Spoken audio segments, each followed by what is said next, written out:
What's up sa inyo mga Repocol, H-Boy, Kuya Totoy. At nandito nga tayo ngayon nasa silang pa kami ngayon. Going kami sa Tagaytay. At doon kami magda-lunch sa restaurant or karinderya ni Wilma Dozen. Napanood natin yan sa sa YouTube. So pupunta natin yan ngayon. Titignan natin kung talaga bang totoo ang trend na masarap nga ba talaga siya. Mamaya tingnan natin ha.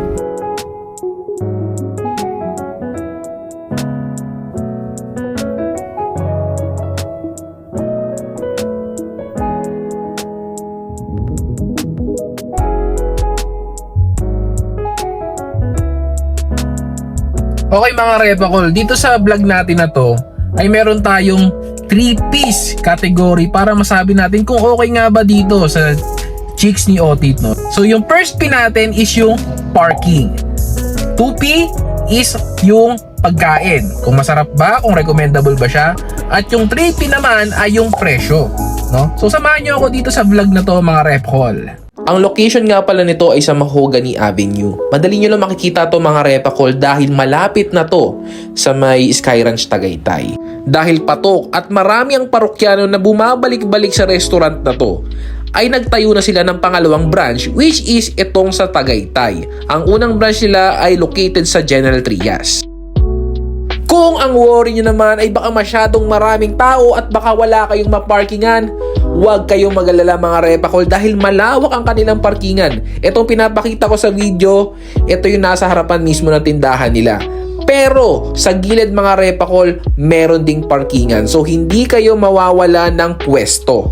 And with that being said, 5-star ang rating ko sa parking nila. Pagdating nga namin ay napakaraming tao. Akala yata nila si John Lloyd ako.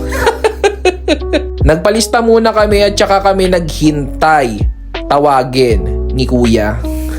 Parang mga 30 minutes din kami naghintay. Pero carry lang. Wala tayong special treatment dito. Kesyo, vlogger ako. Walang ganon. Ito nga pala yung menu nila mga Repocol. Ayan. O diba? Merong all day almusal. May chicks na binalot.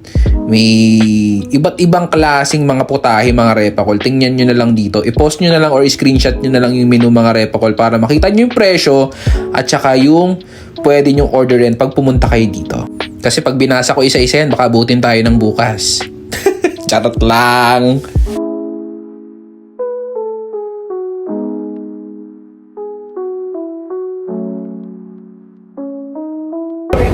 Ayan, tinitingnan ko yung menu, nakakagutom, mga Repocol.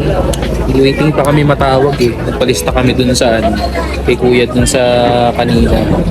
So, ang daming tao dito, pila talaga, blockbuster.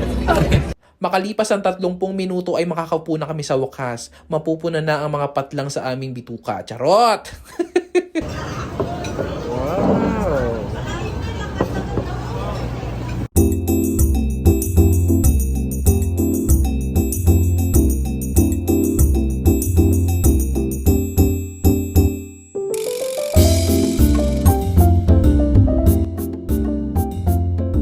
'Ang nagustuhan ko pala dito sa garlic fried rice nila ay hindi siya mamantika. At hindi rin sila madamot sa garlic, talagang buong-buo nilang ibibigay sa'yo. Itong chicken pala nila mga Repocol nakakainis. Gusto ko na nga tawagin yung manager, gusto kong kausapin. Ang sarap kasi, pwedeng lumaban to sa Kenny Rogers tsaka sa Max's na chicken. Ganun yung level lang lasa niya. Yung point for improvement lang siguro dito ay kailangan pa siguro nilang gawing tender yung chicken. No? Kasi pag kinakagat ko siya medyo matigas. May part na matigas, may part na malambot. So hindi siya nagtutugma, hindi siya parehas ng lambot. Ganon, may matigas, may malambot. So I think pwede pa namang i-improve to. So overall, I can rate this 4 out of 5.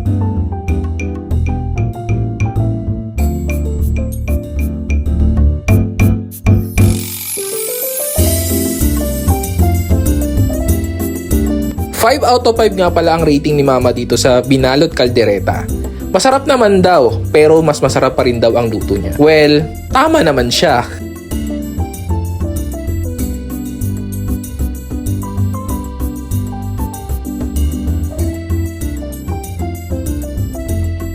Na-surprise ako sa lasa nito mga repakol. Hindi ko inaasahan na masarap pala yung combination ng talong, mangga, bagoong, tas may konting sibuyas. Grabe, perfect heaven. 5 out of 5 sa akin to. Kwentahan time! Chicsilog, 210 pesos. Binalot kaldereta, 250 pesos. Ensaladang talong, 260 pesos. At meron pa tayong service charge na 5%. And that is 33.40 pesos. Ang total natin ay 701.40 pesos. Pero dahil senior citizen na si mother, ay meron tayong 52 pesos na discount. Ang total na lang natin ngayon ay 649.40 pesos. Yan ang ating binayaran. O di ba? For 2 packs, less than 1,000 lang ang ating ginastos. So sa mga nagbabalak pumunta ng Tagaytay o naghahanap ng kanilang kakainan, I highly recommend go here sa Chicks ni Otits sa Tagaytay. Solid.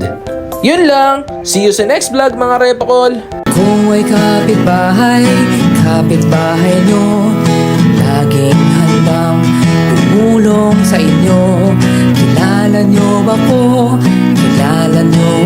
ako'y isa sa kapitbahay.